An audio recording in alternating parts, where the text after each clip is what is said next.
السلام علیکم ورحمۃ اللہ وبرکاتہ۔ الحمد للہ رب العالمین والعاقبۃ للمتقین والسلام علی المرسلین والحمد للہ رب العالمین لم یلد ولم یولد ولم یکن له کفوا احد حمدا کثیرا کما امر واشهد ان لا الہ الا اللہ وحدہ لا شریک له واشهد ان محمدا عبدہ ورسولہ اما بعد فقد قال اللہ تعالی فی القرآن المجید والفرقان الحمید بسم اللہ الرحمن الرحیم اهدنا الصراط المستقیم صراط الذین انعمت علیہم صدق اللہ العظیم صدق رسولہ النبی الامین الکریم فی شأن عظمت حبیبی ان اللہ وملائکتہ یصلون علی النبی یا ایھا الذین آمنوا صلوا علیہ وسلموا تسلیما اللهم صل علی سیدنا حبیبنا مولانا محمد وعلی آل سیدنا مولانا محمد وبارک وسلم۔ تمام تعریفیں صرف کائنات کے لیے سزاوار تمام جہانوں کا پروردگار ہے۔ درود و سلام و آخر نعمت احمد مصطفیٰ محمد مصطفیٰ رسول خدا صلی اللہ علیہ وسلم پر، کروڑوں رحمتیں ہو برکتیں ہو انبیاء مرسلین صدیقین شہداء صالحین پر۔ آئیے ایک مرتبہ برکت کے لیے درود پاک پڑھیں۔ اللہم صلی علی سیدنا حبیبنا مولانا محمد وعلی آل سیدنا مولانا محمد مبارک وسلم۔ رب کریم کا یہ بے پناہ فضل و کرم ہے کہ اس نے اپنے فضل و کرم سے نماز جمعہ کے لیے اولین وقت میں آنے کی توفیق عطا فرمائی۔ رب کی بارگاہ میں دعا ہے کہ اللہ تعالیٰ حق کہنے اور حق سننے کی توفیق عطا فرمائے اور ہم سب کو اللہ صحت و سلامتی تندرستی عطا فرمائے۔ آسمانی زمینی بلاؤں سے وباؤں سے اللہ ہم سب کی حفاظت فرمائے، امت مسلمہ پہ رحم کرم و معاملہ فرمائے۔ صلی اللہ تعالیٰ علی خیر خلقہ نور عرشہ وعلی آلہ وصحبہ اجمعین والحمد للہ رب العالمین۔ بزرگ اور دوستو، ماہ شعبان کی جو ہے آج تقریباً میں سمجھتا ہوں کہ آج 18 تاریخ 19 تاریخ ہے، جو ہے اب صرف 10 دن بچے ہوئے ہیں اس ماہ نور، اس بابرکت مہینے کے لیے، جو ایک جس کے مہینے کے اللہ کے نبی صلی اللہ علیہ وسلم نے اپنے دست مبارک کو اٹھا کر دعا کی کہ اللہ رمضان عطا فرما۔ شعبان مانگا، رمضان مانگا، اور امت کے لیے رحمت کا مہینہ آقا کریم صلی اللہ علیہ وسلم کی جو ہے کرم نوازی رہی کہ ان کے صدقے میں اللہ نے جو ہے ایسے نعمتیں عطا فرمایا، بغیر کسی التجا بغیر کسی دعا کے اللہ نے امت محمدیہ صلی اللہ علیہ وسلم میں پیدا فرمایا۔ میں ان تمام اہلیہ محلہ سے خواہش کرتا ہوں کہ مسجد کو جو بھی آئیں، اس لیے کہ جو ہے صحت کا جو گائیڈلائنس دی گئی ہے اس پہ عمل کریں، ماسک وغیرہ لگا کر مسجد کو آئیں۔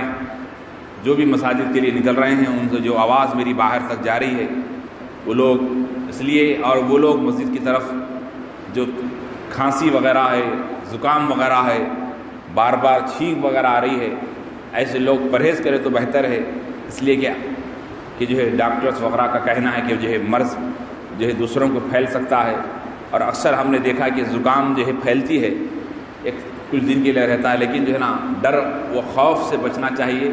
ہر چیز کا دینا، ہر چیز کا لینا، ہر چیز اللہ کی طرف سے ہے، لیکن احتیاط بھی جو ہے نا ضروری ہے۔ آقا کریم صلی اللہ علیہ وسلم نے فرمایا کہ خودکشی کے کئی اقسام ہیں، خودکشی کے کئی اقسام ہیں، جس میں سے ایک مجھ کو کیا ہوتا، یہ حد سے زیادہ بھی مجھ کو کیا ہوتا، اکثر لوگ کیا ہوتا وہی بول کے، تو یہ بھی ایک خودکشی کا طرف جانے کا راستہ ہے، یہ بھی اپنے آپ کو ہلاکت کی طرف ڈالنے کا ہے۔ تو اس طرح سے پرہیز کرنا چاہیے۔ آقا کریم صلی اللہ علیہ وسلم کے جو ہے ارشادات کی روشنی میں ہمیں زندگی بسر کرنے کی ضرورت ہے۔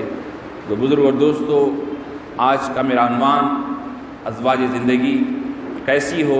نبی کریم صلی اللہ علیہ وسلم کی جو ہے فرمان کی روشنی میں مسلم پسند اللہ بورڈ نے بھی آج اپیل کی ہے کہ جو ہے جمعہ کے خطبوں میں جو میاں بیوی کے تعلقات کیسے ہو، آپسی زندگی کیسے گزاریں، اس پر گفتگو ہو تو بہتر ہے۔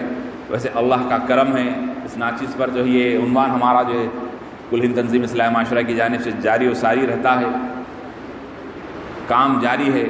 ایک پروفیسر ہمارے جس یونیورسٹی میں جو ہے مولانا آزاد میں جہاں سے میں تعلیم حاصل کیا، وہاں کے پروفیسر ایک ان سے سوال کیا کہ جو آپ کی آرگنائزیشن تنظیم اصلاح معاشرہ ہے، آپ اصلاح معاشرہ پہ کیا کر رہے ہیں، کیا کر رہے ہیں؟ تو میں نے ان سے یہی کہا کہ یہی ایک اصلاح معاشرہ کا عنوان ایک ایسا بڑا عنوان ہے کہ اس طرح کی ایک سر سے لے کے پیر تک ایک آدمی مکمل بیمار ہے، اگر ہاتھ کا علاج کرے تو پیر کا علاج، پیر بیمار، پیر کا علاج کرے تو جناب ہاتھ بیمار، اور سر کا علاج کرے تو جناب قلب بیمار۔ تو ہم صرف معاشرے میں سارا کا سارا معاشرہ فی الحال بیمار ہے۔ آپ یہ نہیں کہہ سکتے کہ جو ہے بہترین معاشرہ ہے، فلاں علاقے کے لوگ اچھے ہیں، فلاں علاقے کے لوگ اچھے ہیں، فلاں، بلکہ سارا کا سارا معاشرہ متاثر ہیں، کسی نہ کسی معاشرے میں کسی نہ کسی برائی موجود ہے۔ اور ہمارا خاص طور سے مسلم معاشرہ جو ہے اتنا، جو نبی کریم صلی اللہ علیہ وسلم کے ارشادات سے دور ہونے کی وجہ سے اتنا متاثر ہے، تو ہم صرف اس کے قلب کو زندہ رکھنے کی کوشش کر رہے ہیں۔ بولے وہ قلب کیا ہے؟ وہ قلب یہ ہے کہ عشق رسول صلی اللہ علیہ وسلم ہے، محبت رسول ہیں۔ اس کے قلب میں اگر رسول اللہ کی محبت ہوگی تو وہ جو ہے ایمان پر قائم ہوگا، اور ایمان ہے تو تمام اعمال ہے، ایمان ہے تو نماز ہے، ایمان ہے تو روزہ ہے، ایمان ہے تو تمام نیک اعمال اس کے لیے فائدہ مند ہے۔ اگر ایمان ہی نہیں ہے، بس اچھے کام کرتے جا رہا ہے، لوگ تعریف کر رہے ہیں، اس کا اجر دنیا میں ہی رہ جائے گا، اس کا اجر دنیا میں ہی رہ جائے گا۔ لیکن اللہ کے نبی صلی اللہ علیہ وسلم نے جو ہے ایمان والے کی شان بیان کی ہے۔ حدیث پاک کا مفہوم ہے کہ اللہ جس کے ساتھ بھلائی کرنا چاہتا ہے، جس کے ساتھ بھلائی کا ارادہ کرتا ہے، تو اللہ تعالیٰ اس کی مزاج میں نرمی عطا فرماتا ہے، اور جس کے ساتھ بھلائی نہیں کرنا چاہتا اس کے مزاج میں سختی عطا فرماتا ہے۔ جس کی مزاج میں سخت پناہ ہے، غصے کا مزاج ہے، شرپسندی کا مزاج ہے، بات کرے تو لڑے جیسی بات کرے، بات کرے تو دل دکھانے کی بات کرے، بات کرے تو ایسا محسوس ہو کہ جناب لڑنے والا ہے، تو اللہ اس کے ساتھ بھلائی نہیں فرمایا۔ حدیث پاک میں آیا کہ جس کے ساتھ اللہ، جس کا مزاج میں نرمی ہو، اللہ اس کے ساتھ بھلائی کا معاملہ کیا ہے۔ تو جب بھلائی کا معاملہ جو ہوتا ہے تو انہیں یہاں بھی اس کے ساتھ خیر کا ہوتا ہے، اور مرنے کے بعد بھی خیر کا ہوتا ہے۔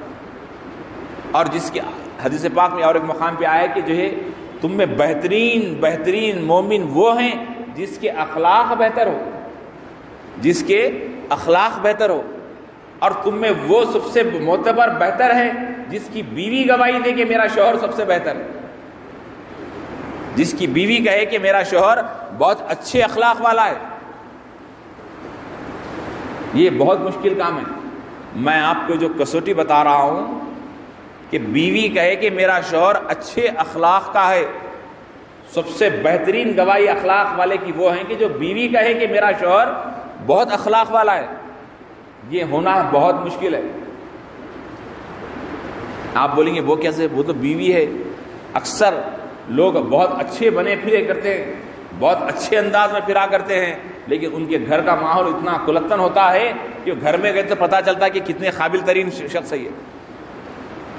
حالات تو گواہی عورت دے، اور وہ عورت جو اپنے شوہر کی قدر کرے، جو عورت جو اپنے شوہر کی خدمت کرے، شوہر کی عزت کرے، اللہ سبحانہ و تعالیٰ اس سے راضی ہوتا ہے، خوشخبری ہے۔ اس لیے کہ عورت کی عقل جو ہے اللہ سبحانہ و تعالیٰ نے اس کے اندر ایک عیب یہ ہے کہ وہ کسی نہ کسی کی جلدی تعریف میں آ جاتی ہے، فوراً تعریف سے متاثر ہو جاتی ہے۔ عورتوں کا مزاج ہے، اکثر آپ نے دیکھا ہوگا کہ زندگی بھر آپ شوہر لا کے اس کو کھلاتا ہے، پلاتا ہے، دیتا ہے، وہ دیتا، یہ دیتا، کپڑے، عید، برات سب کرتے رہتا ہے۔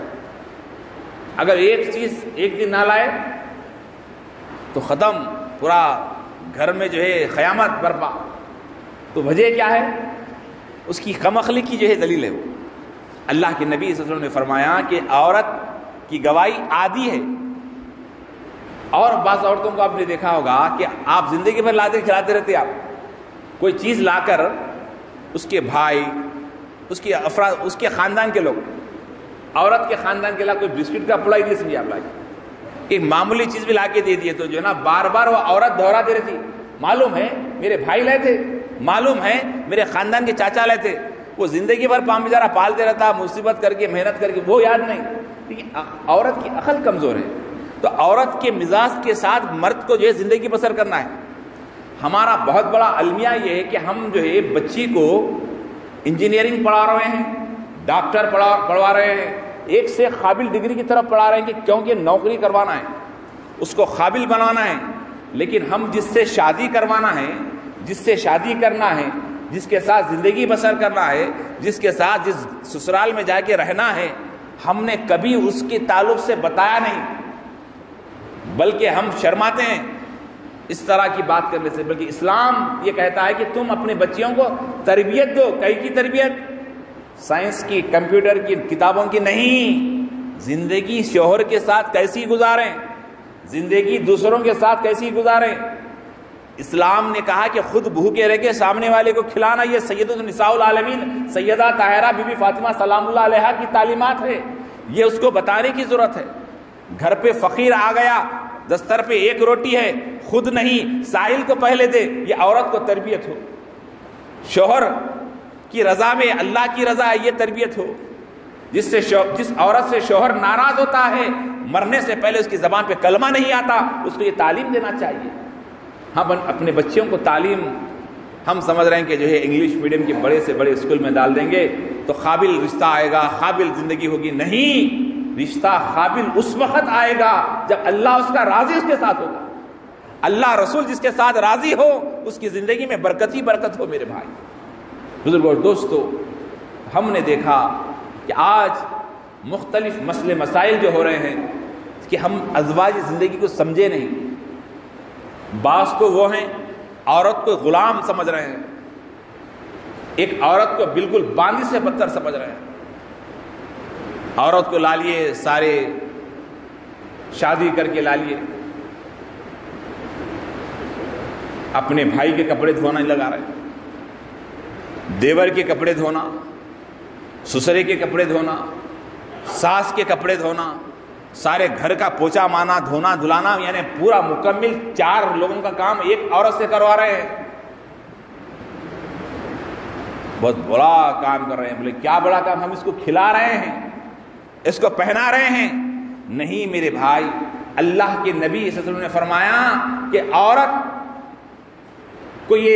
عورت اگر کہہ دے کہ میں اپنے بیٹے کو، جو بچہ پیدا ہوا ہے، اس کو اگر وہ دودھ نہیں پلانے کا اگر وہ کہتی ہے تو شوہر کی ذمہ داری ہے کہ وہ جو دودھ بچے کو پلوانے کا انتظام کرے۔ عورت سے پیدا ہوا بچہ اپنے بیٹے کو جو دودھ نہیں پلاتی، اگر ماں کہہ رہی ہے تو شوہر پہ جبر نہیں ہے کہ وہ اپنے ضد کرے، اس کو جو تاکید کرے، نہیں، بلکہ شوہر کی ذمہ داری ہے اس بچے کو دودھ پلانا چاہیے۔ یہ اسلامی تعلیمات ہے۔ ہم لا کر ایک نوکرانی کی طرح کسی کی بیٹی کو، کسی کی بہن کو گھر میں لا کر آج محنت مزدوری کرا کے نوکر سے بدتر کر رہے ہیں۔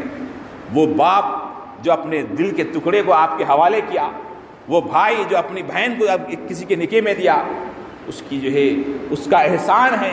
لیکن یہاں کا مزاج جو غیر مسلمین کی جو ہے تہذیب سے متاثر ہو کر، ان کے کلچر سے جو ہے جڑ کر، یہاں کے ایک عجیب مزاج ہو گیا، جہیز کی لعنت۔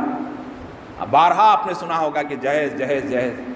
میں اس کے دراصل میں تھوڑا سا اس کے خلاف ہوں کہ لوگ جہیز دینے والے کو بچی دیتے کیوں؟ بچی دیتے کیوں بھائی؟ ارے بولے شادی کیسے ہوں گی؟ ارے مت دو اس کو۔ آپ کیا کر رہے ہیں کہ آپ کا جو لیول ہے اس لیول سے بڑھ کر جیسے ہی جانا چاہ رہے تو انہیں کار ہونا جوڑے میں، آپ گھر بیچ کے کار دے رہے، پلاٹ بیچ کے کار دے رہے۔ اگر وہ پلاٹ جو دوسرے بچوں کا حق مار کے، بولے کیوں اچھے بڑے گھر میں رشتہ کرنا ہے؟ نہیں، اللہ کے نبی صلی اللہ علیہ وسلم نے جو تعلیمات ہے اس پہ غور کرنے کی ضرورت ہے۔ آج ہر کوئی میرا جہیز جہیز جہیز، ارے بولا جہیز ہے ہی نہیں، نہ دینے کی ضرورت نہ لینے کی ضرورت ہے۔ ہمارا جو اسٹینڈ، ہمارا جو لیول میں مارکیٹ میں بنا ہوا ہے اس سے ہمیں ہٹنا چاہیے۔ اس سے اگر ہمیں ہٹنا چاہیے، آپ دیکھیے ایک بچی قابل ہے، پڑھی لکھی قابل بچی ہے، اب آپ بولیں گے بچی بھی انجینئر ہے بچہ بھی انجینئر ہونا تو جنا جہیز ہونا پڑے گا، بچی بھی ڈاکٹر ہے بچہ بھی ڈاکٹر ہونا تو جہیز ہونا پڑے گا۔ آپ اگر بچی کو جو ہے اچھا پڑھائیے، کسی ایک اچھے پڑھے لکھے بچے سے، غریب بچے سے رشتہ کروائیے، پھر دیکھیے آپ جہیز کی ضرورت ہی نہیں پڑتی آپ۔ لیکن ہم اپنے لیول کو مینٹین کرنے کے لیے، ایک غریب آدمی ہے انہیں بولا سب کچھ بیچ دوں گا، بچی کی شادی بڑے شادی خانے میں کروں گا، یہ آپ کی خواہش ہے، آپ اپنی خواہش میں جا کے جہیز کو جو ہے ٹھوپ رہے ہیں۔ نہیں، آپ اپنی خواہشات کو بدلنا ہوگا، اپنے مزاج کو تبدیل کرنا ہوگا، اس کے بعد نبی کریم صلی اللہ علیہ وسلم کی تعلیمات پہ عمل کی ضرورت ہے۔ آج نبی کریم صلی اللہ علیہ وسلم کی آقا کریم صلی اللہ علیہ وسلم نے جو ہے سارے انسانیت کے لیے پیغام دیا کہ شادی کیسی ہو. مولا کائنات حیدر کرار فاتح خیبر حضرت علی بن ابو طالب کرم اللہ وجہ الکریم کو جو ہے جب بچی اپنی بیٹی کا نکاح، وہ فاطمہ جس کے لیے بڑے بڑے لوگ اس وقت کے عمرہ رشتہ بھیجے، آپ نے رشتہ نہیں کیا، آپ نے حضرت علی سے کیا. اور حضرت علی کا جو ہے اس وقت کا اکنامک اس وقت کا جو ہے معاشی پس منظر یہ ہے کہ آپ کے پاس رہنے کے لیے گھر نہیں ہے اور ایک مہر کے لیے کچھ پیسہ نہیں ہے. ویسے ماحول میں جو ہے حضرت سید المرسلین صلی اللہ علیہ وسلم اپنی بیٹی کو دے رہے ہیں. حضرت سیدنا عثمان بن عفان رضی اللہ تعالیٰ عنہ جب آپ انہیں پیسے ان کی جو زرع جب بیچنے جا رہے تھے انہوں نے خریدا اور اسی کو تحفے میں دیا. یہ آپسی محبت تھی. اس طرح کے غریبی میں جو رشتے کر کر اللہ کے نبی بتا رہے ہیں. لیکن آج بہت سارے لوگ آپ سے بھی کہیں گے، مجھ سے بھی کہتے ہیں کہ ہمارے بابا نے یہ مکان بیچ کر شادی کی ہماری پھپھو کی شادی کے وقت یہ جو بڑا سا مکان ہے یہ ہمارا تھا اور پھپھو کی شادی کے لیے بیچ دیے. وہ آج کئی کروڑ کا مکان ہے. ہماری بہن کی شادی کے لیے مکان بیچ دیے، ہماری فلاں کے لیے یہ جائیداد بیچ دیے، اتنی زمین بیچ دیے، وہ بیچ دیے. کس لیے بیچ رہے؟ شادی کے لیے.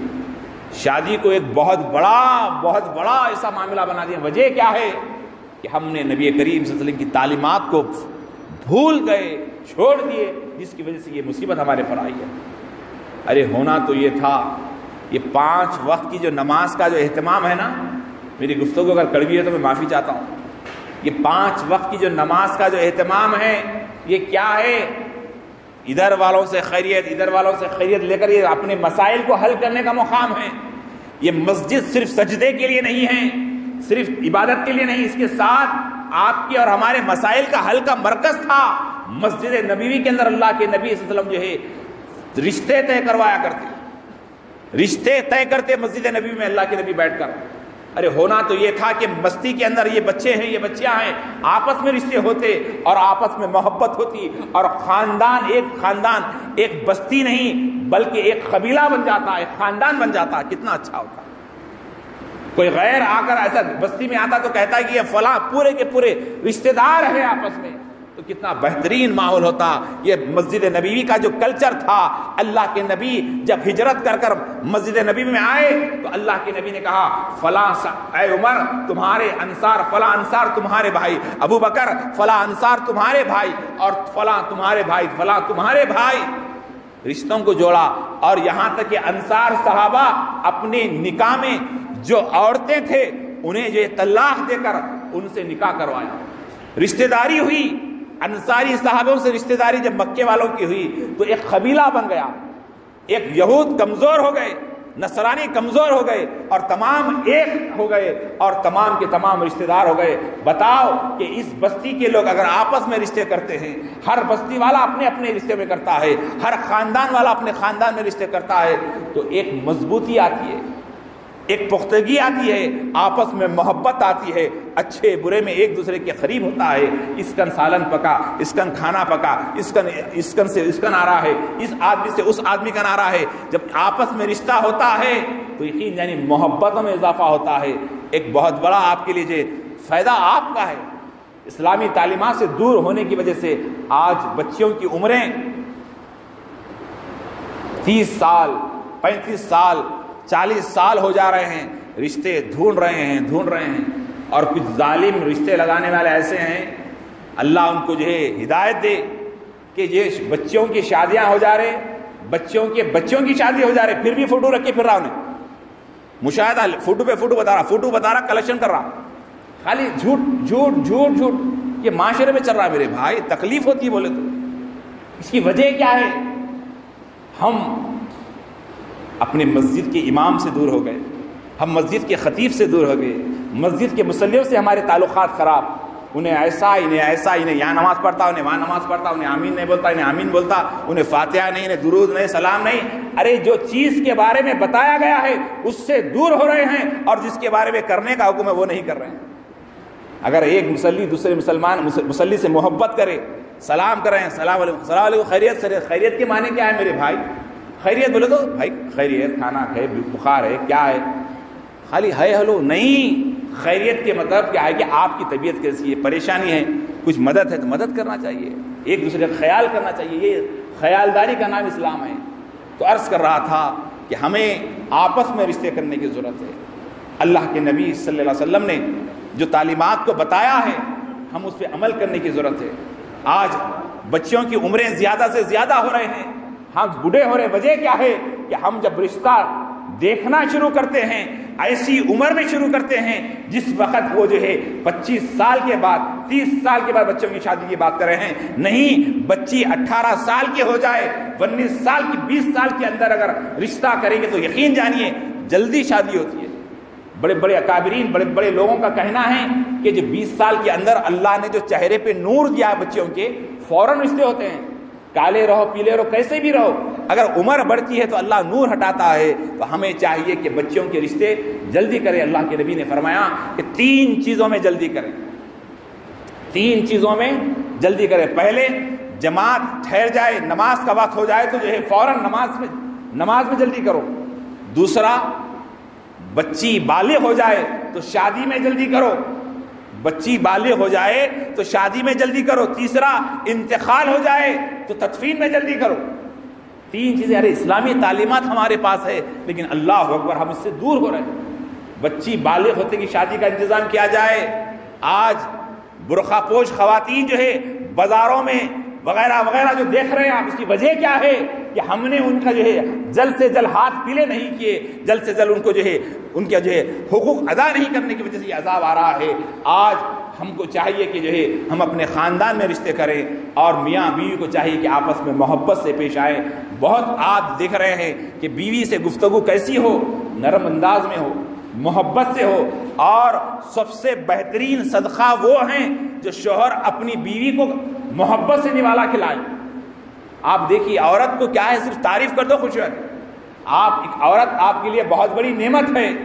آپ کے جو دھوبی کا کام ہے عورت کریے، باورچی کا کام ہے عورت کریے، برتن دھونا، گھر دھونا وہ عورت کر رہی ہے۔ آپ بتائیے آپ عورت کو کیا دے رہے ہیں؟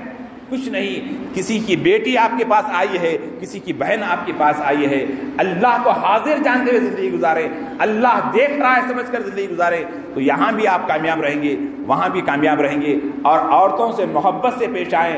آج جتنے جھگڑے، جتنے فساد، جتنے حالات خراب ہو رہے ہیں، ان تمام کی وجہ یہ ہے کہ ہم اپنے گھر والوں سے رشتہ ہمارا صحیح نہیں ہے، گھر والوں سے رشتہ صحیح نہیں ہے۔ میرے پاس بہت سارے لوگ آتے ہیں، اب تو میں تنگ آ کے چھوڑی دیا بات کرنا یاروں سے، اس لیے کہ جناب چھوٹی چھوٹی بات پہ جھگڑا میرے بھائی، چھوٹی چھوٹی بات پر۔ بچی کو پہلے صبر سکھائیں۔ زیادہ تر غلطی جو ہے بچی والوں کی ہوتی ہے۔ ہم جب شادی کر دیے تو رشتہ ہمارا شوہر سے ہونا چاہیے، یعنی شوہر سے ہونا بتانا چاہیے۔ عورت کو رشتہ جو ہے اپنی بیٹی شوہر کا ادب کرنا چاہیے، شوہر کے گھر والوں کا ادب کرنا چاہیے، ان کی خدمت کرنا چاہیے، یہ سمجھانا چاہیے۔ لیکن ہمارے پاس ہوتا کیا ہے کہ بچی کو فوراً فون آتا ہے کہ بیٹی کیا ہوا، چھوٹی چھوٹی بات پر فون کر ہاں تیری ساس ایسا کی، تیری ننند ایسا کی، بار بار اس کے ذہن میں بارود بھرا جاتا ہے اور وہ ایک دفعہ پھٹ جاتا ہے، جھگڑا ہوتا ہے۔ اور بعض عورتیں تو ایسے ہیں جب بچی عورت اپنے بیٹوں کو شوہر کے خلاف اگلاتی ہے۔ بچے جب بڑے ہوتے ہیں تو بیٹے کو بولتے ہیں بیٹے دیکھو تمہارے پپا ایسا کرے، پپا ایسا کرے، بابا ایسا کرے، ایسا کرے ویسا کرے۔ وہ بیٹا سن کے باپ کے خلاف ہو جاتا، وہ باپ کے خلاف ہو کر ماں کے ساتھ ہوتا۔ جیسے ہی شادی ہوتی ہے بیٹے کی، بیٹا جو ہے نا پھر عورت کی سننے کا عادی رہتا انہیں۔ شادی ہوتے کس کی سنتا؟ بیوی کی سننا شروع کرتا۔ بیوی بولتی تمہارے ماں ایسا کرے، ماں ایسا کرے، بابا ایسا کرے، پھر بیوی کی سنتا۔ سن کے کیا کرتا ہے؟ ماں کی سنا تھا، ماں کی تائید میں آ کے باپ کے خلاف، اب بیوی کی تائید میں آ کے ماں کے خلاف باپ کے خلاف لے کے الگ پنچھی اڑ جاتا پرندہ لے کے۔ تو یہ حالت ہو رہے ہیں۔ وجہ کیا ہے کہ آج عورتوں کو چاہیے کہ یعنی اولاد کو باپ کا ادب سکھائیں، باپ کو چاہیے کہ ماں کا ادب سکھائیں، اور مساجد کے خطیب حضرات کی ذمہ داری ہے، ہماری بھی ذمہ داری ہے. جس معاشرہ خراب ہو رہا تو ہم ذمہ دار ہیں، سب ذمہ دار ہیں کہ ہم نوجوانوں کو جو ہے اصلی تعلیمات نہیں دے رہے ہیں، اور تعلیمات دے کس کو؟ یہ میناروں کو، پنکھوں کو، لائٹوں کو. آ رہے کب؟ اب دیکھو آپ یہ ٹائم آنے کا، نماز اذان کب دیے؟ 12:30 بجے اذان ہوئی. آپ لوگ آ رہے کب مسجد میں؟ پورا جماعت اللہ اکبر بولنا باقی تھا جب مسجد میں داخل ہونے. بولے یہ مسلمانوں کا حال ہے، جبکہ جمعہ کی نماز کے لیے اذان کے ساتھ مسجد میں آنا ہے. ہم مساجد سے دور ہو رہے ہیں، بلایات ہمارے قریب ہو رہے ہیں. آج عہد کریں کہ نماز جمعہ کے لیے اولین وقت میں آئیں گے تو ہماری دنیا بھی کامیاب رہے گی، آخرت بھی کامیاب رہے گی، زندگی کامیاب رہے گی. اللہ کی بارگاہ میں دعا ہے اللہ تعالیٰ کہنے سے زیادہ سننے سے زیادہ عمل کی توفیق عطا فرما، اور ہمارے گھروں میں محبتیں عطا فرما، میاں بیویوں میں محبت عطا فرما. مولا کریم جن گھروں میں جھگڑے وغیرہ ہیں میرے مولا سے ختم فرما، اور ہمارے تمام مسلمانوں کے گھروں میں آپس میں محبت عطا فرما، اور ہمارے بچیوں کے نیک نصیبہ فرما، اور جن کی شادی نہیں ہوئی ان کا نیک نصیبہ فرما، اور جن کی شادیاں ہو چکے آپس میں محبت عطا فرما. آسمانی زمینی بلاؤں سے، وباؤں سے، اس کرونا وائرس کی بربری سے ہماری حفاظت فرما. مولا کریم ہر قسم کی وباؤں سے ہماری حفاظت فرما. مولا صحت سلامتی تندرستی عطا فرما. یا اللہ والدین کا ادب کرنے والا بنا، بڑوں کا ادب کرنے والا بنا، نبی کریم صلی اللہ علیہ وسلم کی تعلیمات پہ عمل کرنے والا بنا. سید النساء والعالمین سیدہ طاہرہ بی بی فاطمہ سلام اللہ علیہا کی تعلیمات پہ عمل کرنے کی توفیق عطا فرما. ہماری بچیوں کو یا اللہ پردے کی پابندی کی توفیق عطا فرما. ہمارے گھروں میں خیر و برکت عطا فرما. صلی اللہ تعالیٰ علی خیر خلقی ونور عرفی وعلی آلہ وصحبہ اجمعین والحمد للہ رب العالمین.